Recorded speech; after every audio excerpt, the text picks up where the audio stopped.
up, you guys? Welcome back to my channel. My name is Nika Bird, and it's Monday, so that means I'm gonna give you guys information about something. Alright, so today's video is probably going to be a little bit different because I'm jumping on a bandwagon. Okay, before you judge me, just hear me out. I've been loving the ideas of these conspiracy videos that have been going around. A lot of people have been talking about like the JFK assassination, Marilyn Monroe, that Poppy, YouTuber conspiracies. Also, Shane Dawson's been talking about a lot of stuff like hoaxes that have happened, proof that aliens exist. It's all very interesting and intriguing, but I didn't want to join and talk about something somebody already talked about, just because to me that feels like stealing. Like if maybe I was putting my opinion out there, like I think Marilyn Monroe is alive or I think Elvis is alive, that would be kind of different, but all of those have already kind of been talked about, and so I just don't want to steal content. So I thought, well, I'll just wait and see if something pops up that I haven't really seen anything about on YouTube. And finally something came, so I am so excited to share with you this Doomsday religion that I found out about that's really incredibly interesting. This group is actually called Church Universal and Triumphant, or also known as Summit Lighthouse. It was founded by Mark Prophet in 1958, and eventually his wife, who is actually kind of more the center of the story, would join him as one of the leaders of the church. So I'm going to talk to you a little bit more about her because she's more prevalent to the story than he really was. So her name was Elizabeth Prophet, and she was born in New Jersey in 1940. From what I found out, she was raised early in her life without religion, but then she eventually became a Christian Scientist. And I'm not exactly sure what that means, but I think it's a little bit more different than mainstream Christianity, so that might be why this group intrigued her, but I don't know. I really don't know, don't quote me on that. So at 19, she met Mark, and they fell in love and they got married, and he had already started Summit Lighthouse Church a year before that, so she just became a fellow leader in the church. And unfortunately, he passed away later on in 1973. I'm looking down at my notes, so don't judge me. So after that, his wife took over the church. Now this church has a very different belief system than I've ever heard before. It's kind of similar to the idea of universalism, as they believe in more than one entity being like God or their leader, but it's not exactly the same. So basically what they believe is that there's a select elite group that ascended into heaven or went to heaven, and that includes Buddha, that includes Jesus Christ, that includes angels, that includes different saints that have existed throughout the history of the world. But all of those people are in heaven, and they all kind of reign heaven in this religion. And Elizabeth's role as leader is that she can communicate one-on-one with each of these people. And how she did that basically was by chanting really fast. It almost sounds like a really loud buffering video. Like, I don't know how to explain it. It's really fast, really crazy, but it's considered chanting, which I think kind of comes out of the Buddhist religion, since they do believe Buddha's ascended to heaven. So she essentially talks to and gets messages from these select elite that all supposedly live in heaven. So the church was like it's definitely like different than what I've heard of, but it ran fairly normally. Like nothing big was happening up until the mid 80s. So up until that, they just focused on becoming enlightened. She wrote a lot of books, a lot of just different religious stuff on how to speak with these leaders up in heaven, and her goal was to try to teach others how to do it. They gained the ability to marry people, to baptize people, I'm assuming probably to perform funerals as well, which at least marriage takes like legal stuff. So they were considered like an actual religion that could marry people. So eventually, after everything was normal, everything was fine, she received a message from one of these saints that supposedly lived in heaven that said the world was going to end on a specific date in 1989, I believe it was.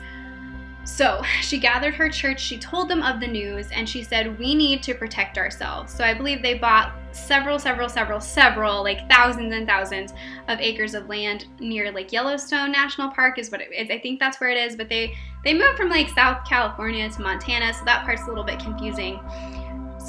But they bought all of this property and started getting ready to build. Now the church didn't have all of this money to build this bunker to save everybody, so they had to get money from the congregation. Now most churches do accept like an offering, which is generally like 10%, maybe a little more, maybe a little less, depending on what you can afford. of your earnings like per week. They asked for entire life savings to build this bunker. So imagine you have like for your daughter a wedding fund. So say that might be like $25,000. All of that goes into the bunker. Say you have like retirement money. So you've saved up like $100,000 throughout your life so you can just live in peace and be retired and not have to worry. Maybe even leave your kids some money. All of that's gone into the bunker. You have a college fund for your kids. So that's probably like $30,000 per kid. All of that goes into the bunker. So all of this money these people had been saving and saving and saving went to this bunker because they fully believed in what their leader had to say. But not only that, they all had to build this bunker. So this was probably like 2 years or so of digging 20 feet below the ground, building this bunker, collecting this food, and burying it so it would be safe from any nuclear attacks or whatever else. So yeah, so the biggest red flags to me in this story were that, and I hadn't mentioned this before, the date for Armageddon changed a couple of times. So they were building and building and building, and finally they reached the date, and they were not even nearly ready. So she just conveniently received another message that they had a little more time, and then again that they had a little more time, and finally the date came. They locked themselves in the bunker, they went to bed, and they waited for the next morning to hear the sounds of the nuclear missiles. But those sounds never came because they woke up the next morning and the world was as it normally was.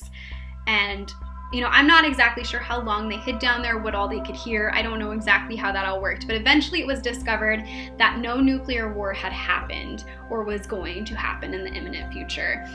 So a lot of these people were really, really, really upset because they spent all of their well-earned money on this bunker that they would probably never get back. Like, that money is gone. All of that money you saved for all of these different occasions was just gone. And so a lot of people were mad, a lot of people left the church, a lot of people even began suing the church over this. Like, it was a really, really big deal. So there's the anti-cult movement, I believe it's called, that their job is basically to pull people out of dangerous situations. Like, not all different religions are cults, but when it gets dangerous, like situations like this where you're spending all of your money, that's when they get involved. And they started speculating that there was possibly sleep deprivation going on to try to manipulate these people so that the church could get more control. There were other things going on. So I only read a little tiny thing on that. There wasn't a whole lot, but that was speculated that was also going on. And I can imagine if you're being told to chant or something for hours and hours and hours on end, that might cause sleep deprivation. So if they were doing something like that, that could be an indicator of it being a cult. It does still exist today, so I don't know if I should use that word. I think anything can build itself up from past mistakes. Anything can become good, I guess. I don't know. But a lot of people were angry, and a lot of speculation started to come out of this, that it was a cult, that they were dangerous, and Jonestown had happened not too long before this. Heaven's Gate had happened at one point. A lot of people were really scared because of that, because those cults both ended in mass suicide. But there was no death in this story, fortunately. Like I said, it's a lot more tame, but still really crazy. Like, can you imagine just giving all of your money to a cause and then finding out it's not real? I'd be pretty upset. So some of the church still stayed intact and continued to grow from where it was, even though a lot of people left. And Elizabeth stayed in charge of the church until later on in her life. I think like early 2000s, she started to unfortunately get Alzheimer's disease, which is just really, really hard and bad to have. So she finally resigned from her position at the church and then eventually passed away in 2009.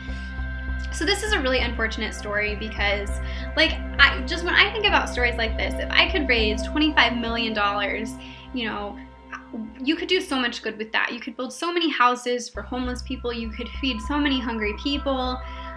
You know, you could do a lot of good with that, and they used it for something that ended up not working out. The bunker still does exist apparently though, and I assume the church still has it. Why not? You have it. If Armageddon ever does come, you have that right there. Let me tell you though, if the zombies ever come, I know where I'm hiding. Alright you guys, so I hope you really liked this video, and I hope like it kind of showed you, just be careful what you get involved with.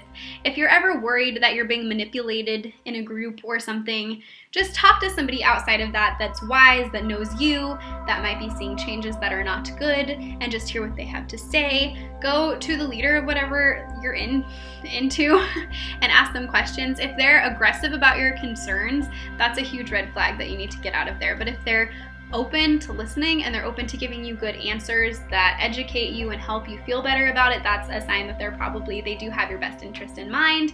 If they're asking you to spend all of your well-earned money on a bunker or impending doom, I would be a little concerned, because either A, impending doom's coming, or B, you just spent all your money. Little piece of advice, why doesn't everyone that's interested in this just have like a little doomsday fund, so that way, you know, you still have your extra money for weddings and retirement. Just have an extra doomsday fund. Hey you guys, thank you so much for watching, and if you liked the content of this video, please comment below. Let me know that you want to see more about crazy doomsdays things. Also, if you know of any doomsday cults that I don't know about and you would like me to talk about, please leave those down below in the comments as well. Don't forget to give this video a like and maybe even a subscribe, and we can be friends and we can continue to watch my channel grow together. Alright you guys, thank you so much for watching. Don't you forget to stay classy, and I'll see you next week. Bye!